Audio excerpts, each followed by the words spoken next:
I think delaying gratification is one of the most important topics on earth. Mm-hmm. I believe that if you are unable to delay gratification, you cannot be successful in any long-term game. And most of what builds real success in real life is doing hard things that no one wants to do. $20,000 when you are struggling financially 100%. Is so irresponsible. And that's where this comes down to, is impulsivity leads to irresponsible decisions when you have a family, a community. Like when you're an adult, you need to be an adult.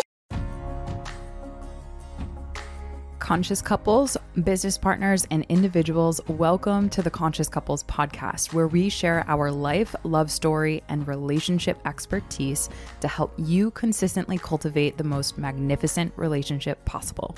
Never again will you feel hopeless and alone in your intimate relationship challenges. We'll help you have the courage to be your authentic self, communicate effectively, and constructively resolve conflict. Having accumulated thousands of hours coaching, speaking, podcasting, and hosting live events with conscious couples all over the world, Alan and I are here to guide you in all things relationships. Thank you again for tuning into the one place where it's not about you or me, it's about the we.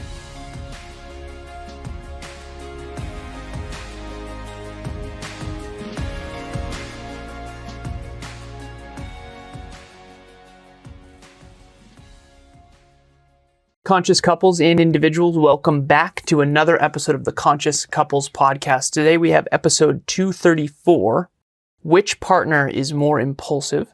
Before we jump into this episode, I want to remind everyone why we're here. We're here to improve your intimate relationship from the inside out. If you don't want to do that, this is not the podcast for you, and that's okay. Please leave now. I'm joking.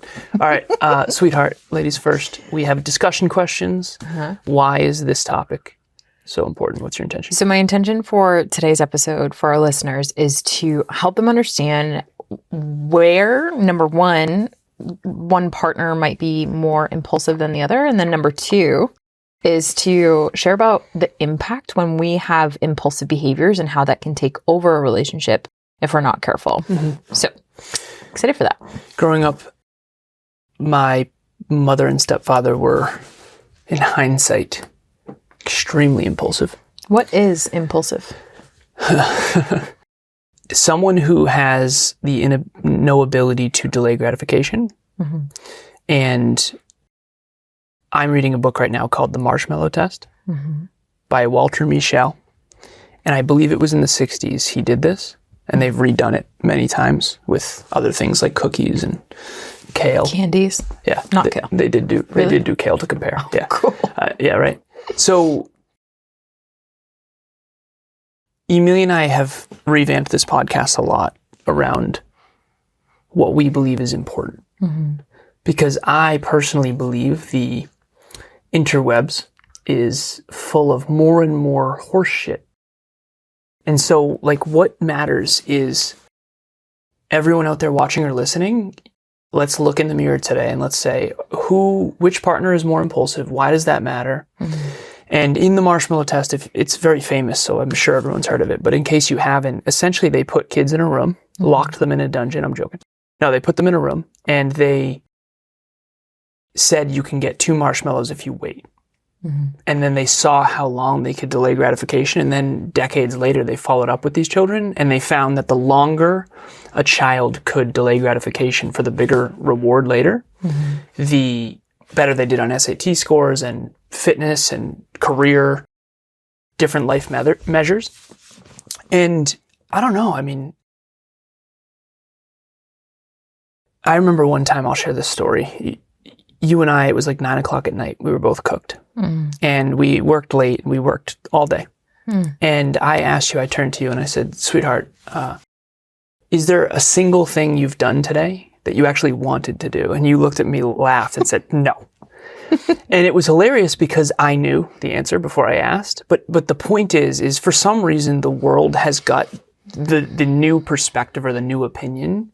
I think we're very much losing sight of, if you're an adult, a responsible adult, you have to do things you don't want to do. So I call it my want, love, hate framework. I want more clients. I love one-on-one coaching. I hate social media. What do I have to work on? Social media. I want a better physique. I love weight training. I hate dieting. What do I have to work on? Dieting. And so I think children do whatever they want all the time. And I think adults are professionals who need to delay gratification. And quite frankly, I was in a relationship with someone who had zero ability to delay gratification, and it affected my life. And if I could go back, I would say, Alan, leave her. You can't be successful with someone like that. And I don't just mean success financially. I mean health, wealth, and love. I mean a successful adult who achieves their goals and dreams. That's the frame that I'm coming from. So we each came with discussion questions, and I get sad when I talk about this topic because, quite frankly, I see an inability to delay gratification all over. You and I coach 52 people between the two of us. If you can't delay gratification, you cannot be successful in real life. You can still be successful on social media. As a matter of fact, you'll be more successful on social media because social media is full of the fun stuff and not the underneath the iceberg hard work that actually builds it. Right. And the delaying of gratification from I want to I go get. It's that simple. The time that's spent between a desire, a want, a hope, whatever, and then going out and getting it. So, for example, on social media, what is the quote unquote quick grab that people will have nowadays? If you were to say, survey 100 people, you're looking at their social media and you can tell by just looking at their social media that they are impulsive, what would you see?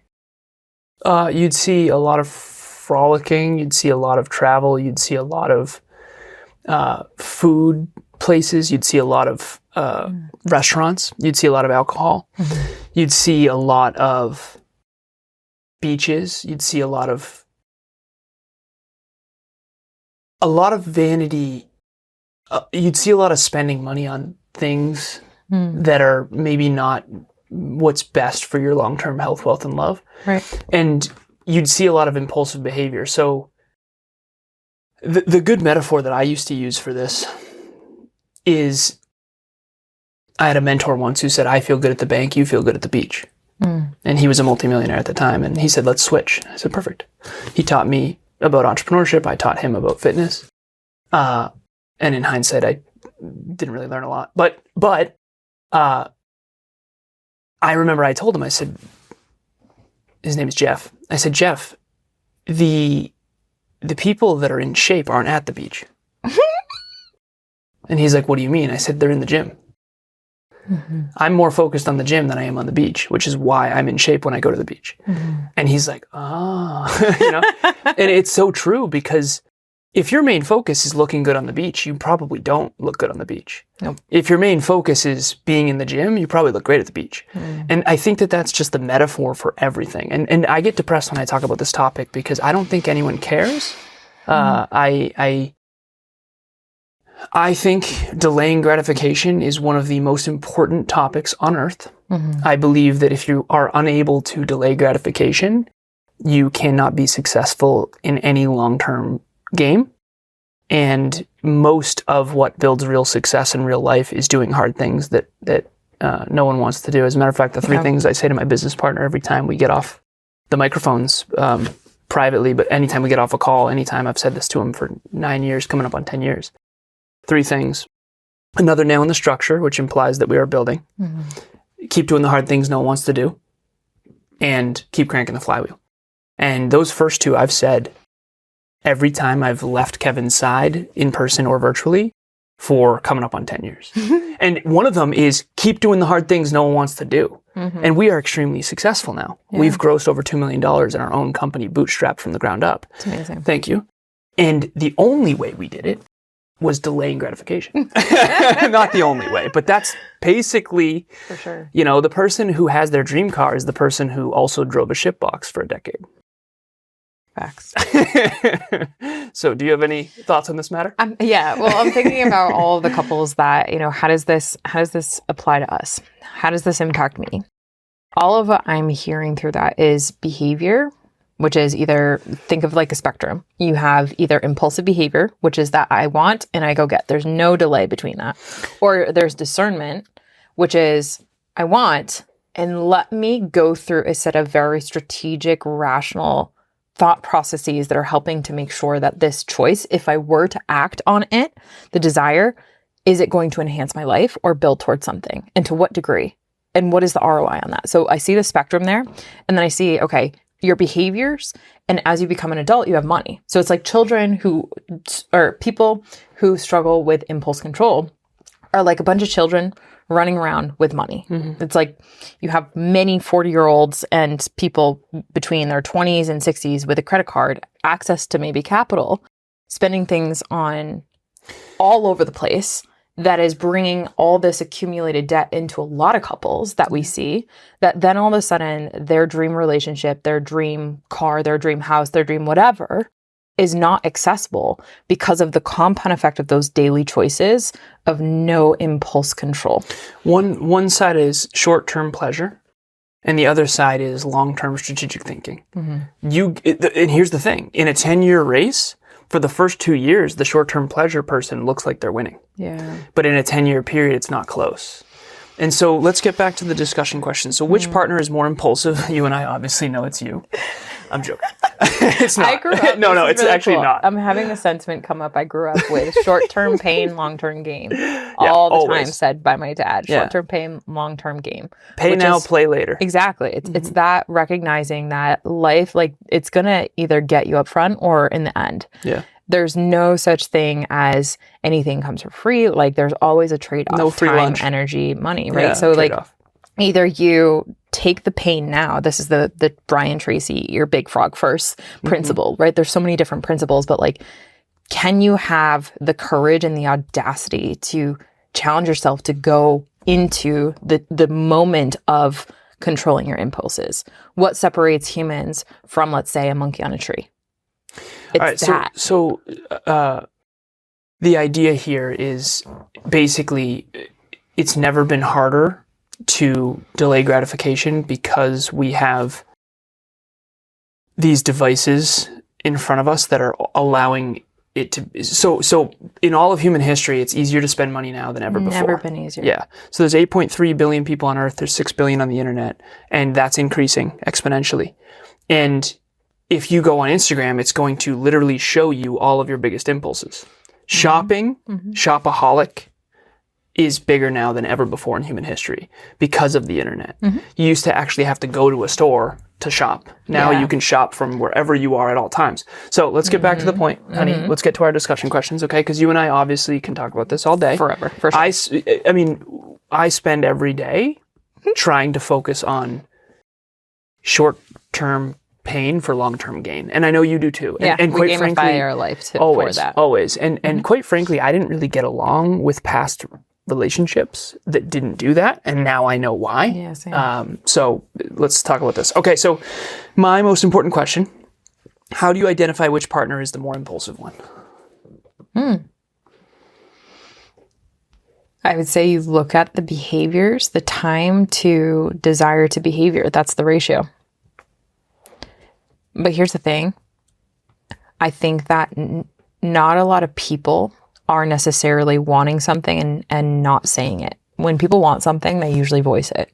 So you'll know as the more important person. No, they don't. No, they Talk don't. to me. So they hide it if they're ashamed of it. Truth. Or if they think it'll be a credit hit. Truth. Yeah. Yep. But for the most part, if people want something, they might say it out loud to their partner. They could. And then they go and get it. Or they go and whatever. I actually think that less than you might think, love. Like, I actually think a lot of people that I coach have partners that do their own things autonomously. And there's one person I'm thinking of that said, if I see another effing Amazon box, like, stop spending money. Right? We don't need any more useless things.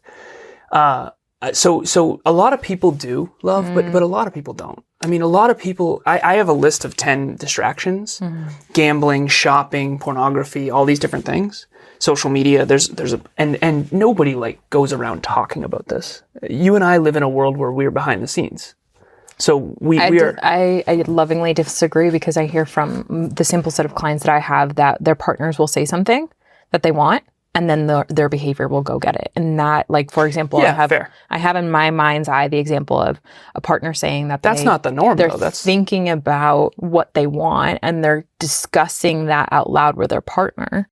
And then before you know it, they're coming home with what they were thinking about. And there's no conversation about necessarily whether or not that should be where they purchased or what they should be purchasing right now. Yeah. And that's where I'm seeing the problem in relationships is because that was my point, is they're not collaborating. Exactly. So you and I don't buy things unless we discuss it. Yeah. And then you and I we go through get a discernment conversation about, is that the best use of our capital right now? Yeah. What could be a better use of our capital? Yeah. If we were to be impulsive, then what is the impact of that? You know, like from everything as groceries and the quantity of caffeine that we're getting to quite literally the earplugs that we have. Yeah. And you've been looking at those for years. Yep. And so she sent me these earplugs that she thinks will be useful to stay focused. And I approve them, and then you procure them, and then we're good. Yeah. I think my point, love, was other people are not doing that part. No. So maybe they are saying, I want to see X movie, and then they go see X movie. Correct. Yep. But they're not collaborating, I don't think, like we think. Yeah. And I had someone sit me down recently behind the scenes and say, you and Emilia really don't get it. And I was like, what do you mean? And he said, you guys are so different. Like, you know you're different, but the gap is... We're a bunch of weirdos. Yeah. And so I'm trying to do better at seeing that gap. And I don't think a lot of couples are actually having this discussion that often. Like, you and I have financial check-ins. We know each other's numbers. We track metrics every day. Like, that's why I'm saying, like, how do you find which one is more impulsive? You'll see between their, like, literally their behavior. They'll want something and they'll go get it. Like, that impulsivity, what you won't see is them delaying that for 2 years before they go get it. So a great example that I have a client who just so happens to be on the extremely impulsive side. Now, obviously, there's things that have impacted his brain to where he is literally impulsive as a result of the neurochemistry that we're talking about. Okay. But so this is on the extreme to where he wanted to be a Pokemon card trader, and within the span of 3 weeks, spent $20,000. This isn't your client. No, this is my client's partner. Okay. I was like, that doesn't sound like your client. No. Okay. So that person is extremely impulsive. Exactly. And what that you won't see is the delaying of that. And that is affecting your client deeply. Deeply. Can we talk candidly about what you believe about that? I think it's ridiculous. Okay. It's absolutely ridiculous, and he needs to go get help. Okay. And that is a fact of the matter, and I'll leave it there. Okay. So because here's why. Just for a hot second. $20,000 agreed. When you are struggling financially 100%. Is so irresponsible. So and that's where this comes down to, is impulsivity leads to irresponsible decisions. When you have a family, a community, like when you're an adult, you need to be an adult. Well, sweetheart, there's a reason why 7-year-olds aren't given $1 million. There's a reason why they're not given credit cards. Exactly. And there's a reason they're not allowed to drink or rent cars. It's because they don't have the ability to control their impulses. Mm-hmm. And unfortunately, some people don't develop that. And this is one of those things too, where if you don't use it, you lose it. Mm-hmm. The more you practice delaying gratification, the better you get at it. Okay. So how do you just identify which partner is the more impulsive one? I actually think it's obvious. You just watch their behavior. And you see how much of what they do is for pleasure versus how much is building toward a bigger, better, brighter future. Yeah. And my percentage is probably like 95.5, and I'm trying to get that in the right direction. Mm-hmm. And Kevin and I, when we first partnered, I use Kevin because he's a great example of this. He used to be 80-20 the wrong direction. Now he's 80-20 the right direction. I mean, this dude delays gratification all the time now. But he had to develop that over the last 9 years. All right, so the next one is, why does this even matter? It matters because you cannot build a bigger, better, brighter future of health, wealth, and love with a partner who's impulsive. Right. Facts. I tried. I knew you'd laugh at that. Yeah. It didn't work. No, it doesn't work. It didn't work. So my question is, do you and your partner have a safe space to talk about the impulsive behaviors and their impact? So the thing is, if that couple that I mentioned, if they were able to invest in a safe space to where they actually could talk about the impulsive behavior, it would actually help them be more collaborative and be a team and make better financial decisions and set their kids up for a better, brighter future. But that's not going to happen because they don't have a safe space, not because of her, but because of him. Yeah, exactly. And why would you work on a problem that you're ignoring that you have? You pretend like you don't have. And a lot of people think like, oh, everybody shops and all this stuff. I had a client once and I said, I just want to share this with you because I want to help you. She's come way up in this sense. But I just said, you and your husband have like a shopping problem. And she's like, what do you mean? We don't spend that much money. I said, listen, everything's relative. Everything's relative. And I said, of my, at the time, I think it was 38 clients, you and him spend the most. Now, you both make a lot, so that's good. But like, she's like, seriously? Yes. It's not good. You guys need to get off Amazon.com. Like seriously, like soon. So she started tracking it and now no shopping is one of her habits. Check, killing it. First it was no unnecessary spending and then we realized that unnecessary doesn't help. So it's like no shopping. Emotional rationalization. Yeah, of course. Well, I needed that. I literally told one of my clients, she's like, I needed new clothes. I said, you needed them? Really? Because if I went in your closet right now, I literally said, if I walked into your walk-in closet right now, you're telling me you needed new clothes? She's like, well, there was holes in my pants. Weren't they bought that way? I'm joking. That's the look these days. I got holes in my pants too. No, listen, you need food, water, and shelter. Nobody needs new clothes. Some people do. Certainly not her. Okay? And so I'm going to end on this, is the 3 buckets real quick. The first one is needs, food, water, shelter. The second one is wants, which is mostly dumb, unnecessary shit, is what I call it. And then the last one is investments, the things that actually ROI. But to get back to the point of this, love, important topic. Why does this matter? What do we want for our listeners? Listen, you can tell Emilia and I are frustrated. I don't even know why this isn't focused on. Why is this not taught? Like, because the economy benefits on people just completely being irresponsible with their capital, time, energy, and money. And if you're asleep through life, that is what will happen. And then your kids end up suffering as a result of your impulsivity. Like, I know people whose kids are suffering currently with the bullshit that their parents have bought and invested in, but never actually had an ROI, and the kids had no interest in, that now is burdening them to a level that's so unfair because those parents were impulsive, but told themselves a story that this is good behavior. So these mugs we talked about for over a year before we got them. So the wee mugs, cheers to taking the road less traveled, and cheers to focusing on a bigger, better, brighter future for all rather than our own impulsive, childish needs. Now, you can take this too far. I want to say this grain of salt here. I'm not going to delay everything. You don't have to delay everything. No. It's not 100% pain for gain and 0% pleasure. That's not what we're saying. At all. What we're saying is get the percentage in the right direction. I think as a kid, you start off 100% pleasure, 0% responsibility. Right. And then it's supposed to be 99.1. And then 98.2, and then 97.3. Not only get that, but also get your expectation in the right direction. I deal with a lot of adults, and they have this childish part of them that are so upset as if it should be different. I know. I should be able to. It's like, where did we get it twisted that society owes you that? Social media is making it look, I mean, you and I know someone. Go on YouTube, go on social media. You and I know people whose parents are paying for sports cars. Oh, yeah. And they're showing the sports car as if it's their own. And I told Kevin once, I said, brother, there are no like multimillionaire self-made 20-year-olds. He's like, what do you mean? But those who are posing as such will never tell you that. Of course not. I know someone who literally had a Ferrari and he got it from a settlement because he was hit by a car and he was in real estate. You know who I'm talking about. And this dude looked like a freaking billionaire, never mind a millionaire. And he was broke as a joke, never did a single real estate deal. Oh, I'm not surprised. And when Kevin found that out, he's like, oh, and I said, brother, look at the generational wealth. Like there's inheritance. And so you got to understand that self-made, if you're out there and you aren't inheriting wealth, I didn't, then you're going to have to build it yourself, which means you're going to have to do no pain, no gain, game time. All right. So what do we end with here? I'm just thinking about all the different areas of like food and eating and social engagements, all the areas that are impulsive inviting. I encourage everyone who's listening to do maybe an audit of what are the domains that you're finding you're most impulsive and pulled towards. Maybe it's the social world. Maybe it's food. Maybe it's spending money. Like just find where you're more impulsive with your partner and then have a discussion about that. So we're doing a 10-pound in 10-week challenge. I asked Emilia yesterday. I kid you not. I came into your office and I said, sweetheart, this is humility. Okay?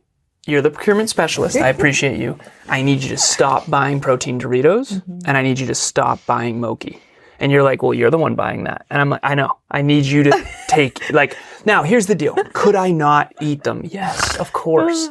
But I'm humble enough to say, I want to hit this 10-pound in 10-week challenge. Yep. I don't want to have to exercise an extra hour because I love Moki. Yeah. I would love to believe that I'm perfect, but I'm humble enough to say, please do not buy protein Doritos. They are too addicting. Yeah. And then my rational, well, they're protein Doritos, so that makes it okay. By NASA? Yeah. Yeah, they're so good. Oh my God. But anyways, and this is not an infomercial for protein Doritos. Sweetheart, before we get out of here, I just want to say, everyone out there watching or listening, identify the more impulsive partner, identify the categories in which you are impulsive. Everyone has a kryptonite. Facts. Mine right now is protein Doritos. Okay, I'm getting rid of that. Everyone has a kryptonite. Identify it, accept it, work on it. And you're not going to work on a problem you think you don't have. And by the way, if you think you're not impulsive, it might be because this happened to me in the past. I was the least impulsive of all my friends. Your social and peer group. But it turns out they're wildly impulsive. So great, congratulations. So your peer group will determine your standards. Facts. It will rub off on you. And so if you want to be in the conscious couples community, I highly recommend it. I tell Kev, I tell our community, I tell my clients, get around people that are playing at such a high level that you are going, shit, maybe I am impulsive. Shit, maybe I do shop too much. Whoa, maybe I am addicted to social media. Because it will raise your standards and your whole life will rise in accordance. Anything you want to add before Facts. It'll also raise the floor, which I think is most important. Because we fall to the floor, meaning our identity, the self-worth that we talked about in our last episode. So get around people who care about things that matter. To that end, we want to invite you to our next Relationship Talks event. It will be on August 19th at 6 p.m. Eastern Standard Time, which is a Wednesday. It's going to be about decluttering your relationship and eliminating overwhelm. Far too many couples, as a result of this impulsion that we have as a society, welcome a bunch of BS into their life. And then couples suffer the consequences because they never have the courage to flick out and de-weed the garden of all that BS. So decluttering your relationship will help you eliminate overwhelm and help you to work better as a team, together, not apart. And we have something called the RTCIO program, Relationship Talks Coaching Inside Out program. It's so fun. Fun. I think it's fun. It's a blast. I was sitting down with one of our clients last night and we went into career dev and everything. And it's just like, it's such a cool space because she's never had people who literally care so much to make sure that she's flourishing, crush it. And I find it fun. And I was like, was this fun? We were talking about project management. So like, how fun could that be? She was like, no, I actually really like this. Nice. I can't wait to look up, I think it was HubSpot or something. And I was like, yeah, so it is fun. At the end of the day, Emilia and I, if you're coaching with us, we're in your corner and we will make sure you're successful. And if not, we're going to fire you as our clients.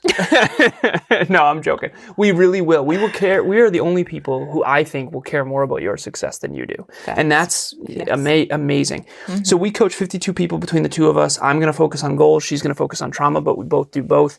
Relationship Talks Coaching Inside Out program. Anything you want to add before we go? If you're going to be impulsive, have it be with that. Nice job. So, book with a link in the show notes. Nice. Awesome. All right. And as always, it's not about you or me. It's about the we. We'll talk to you next time. Bye, everyone. Thanks for joining us for another episode of the Conscious Couples podcast. We love connecting with the Conscious Couples community, so please check the show notes to connect with us and say hello on social media. If you and your partner resonated with this episode, please leave us a 5-star review at the link in the show notes and share this with someone you love. Until next time, it's not about you or me, it's about the we. We'll talk to you next time.